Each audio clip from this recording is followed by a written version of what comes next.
ఒకరు కాదు ఇద్దరు కాదు మండలాలకు మండలాలపైనే ఎఫెక్ట్ పడుతోంది. విష జ్వరాలు వణికిస్తున్నాయి. హెల్త్ క్యాంపులు పెట్టి ట్రీట్మెంట్ ఇచ్చినా తగ్గని పరిస్థితి.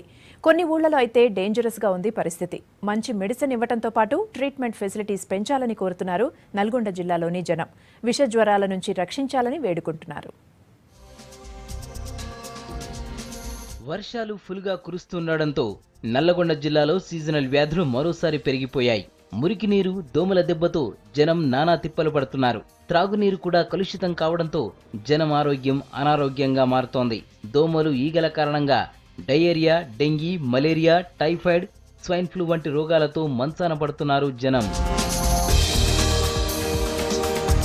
నల్లగొండ జిల్లాలోని ఏ హాస్పిటల్ని చూసినా సీజనల్ వ్యాధుల పేషెంట్లతో నిండిపోతోంది. ఆ మధ్య కాస్త తగ్గినా ఇప్పుడు మళ్లీ పేషెంట్ల సంఖ్య ఫుల్గా పెరిగింది. డెంగీ, మలేరియా కేసుల సంఖ్య రోజు రోజుకి పెరుగుతుందని చెబుతున్నారు డాక్టర్లు. నూతన్కల్ మండలం లింగంపల్లి గ్రామంలోనే ఈ మధ్య 5గురు చనిపోయారు. లింగంపల్లి గ్రామంలో ఇంటింటికి సీజనల్ వ్యాధులతో జనం ఇబ్బంది పడుతున్నారు. హెల్త్ క్యాంపులు జనం హెల్త్ని కాపాడలేకపోతున్నాయి.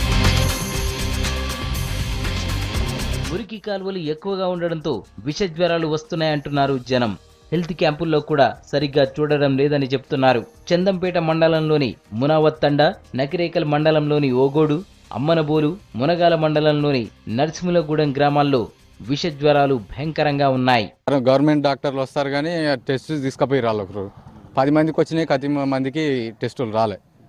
10 మందికి ఎందుకు రాలేదంటే సెల్లులో మెసేజ్ వచ్చినాయి మీ పేర్లు, 10 మళ్ళీ రాలేదు, మరి మేమేం చేయము, హైదరాబాద్ పంపించినామని వాళ్ళు అన్నారు. గోళీలు ఇస్తారు కానీ ఆ గోళీలకు గింత కూడా తక్కువ కావట్లేదు. డాక్టర్ వచ్చి బెడ్ తీసుకుపోయాడు. బెడ్ తీసుకుపోయి దాన్ని ఏం చేసినంటే పరీక్ష చేసుకొని వస్తాం, దాని గురించి మెడిసిన్ తెస్తామని చెప్పారు. ఇప్పటికప్పుడు కలిగి ఇంకొక పేపర్లు, తెల్ల పేపర్లు రాసిచ్చి సైన్ చేసి ఇవ్వట్టు నీ ట్రూప్ అని చెప్పారు. విష జ్వరాల విషయాన్ని అధికారులు సీరియస్గా తీసుకొని చర్యలు తీసుకోవాలంటున్నారు జనం. వారం 10 రోజులు అవుతుందండి జ్వరం రాబట్టి. తలకాయ నొప్పి, కీళ్ళు, చేతులు అన్నీ నడవ రావట్లేదు, పట్టుకోవడానికి రావట్లేదు, లేవడానికి రావట్లేదు. మరి భయంకరంగా వస్తాయండి విష జ్వరాలు, తట్టుకోలేకపోతున్నామండి. గతంతో పోల్చితే ఇప్పుడు కాస్త నయమేనంటున్నారు డాక్టర్లు. పేషెంట్ల సంఖ్య కాస్త తగ్గిందని చెప్తున్నారు. నెక్స్ట్ మంత్ 22 నుంచి క్యాంప్ స్టార్ట్ చేశామండి. అయితే ఇక్కడ మెయిన్ ప్రాబ్లం ఏంటంటే ప్రతి ఒక్కళ్ళకు ఫస్ట్ ఫీవర్ వస్తుంది. ఫీవర్ తగ్గంగానే joint pain, body pain. 10 samples తీసాము. అయితే 10 శాంపిల్స్ తీసుకొచ్చి మేము హైదరాబాద్ పంపించాము. హైదరాబాద్ పంపించి కూడా అక్కడ మాకు రిపోర్ట్ వచ్చింది. కానీ ఆ రిపోర్ట్లో డెంగ్యూ కానీ మలేరియా కానీ చికెన్ గున్యా నెగిటివ్ వచ్చింది.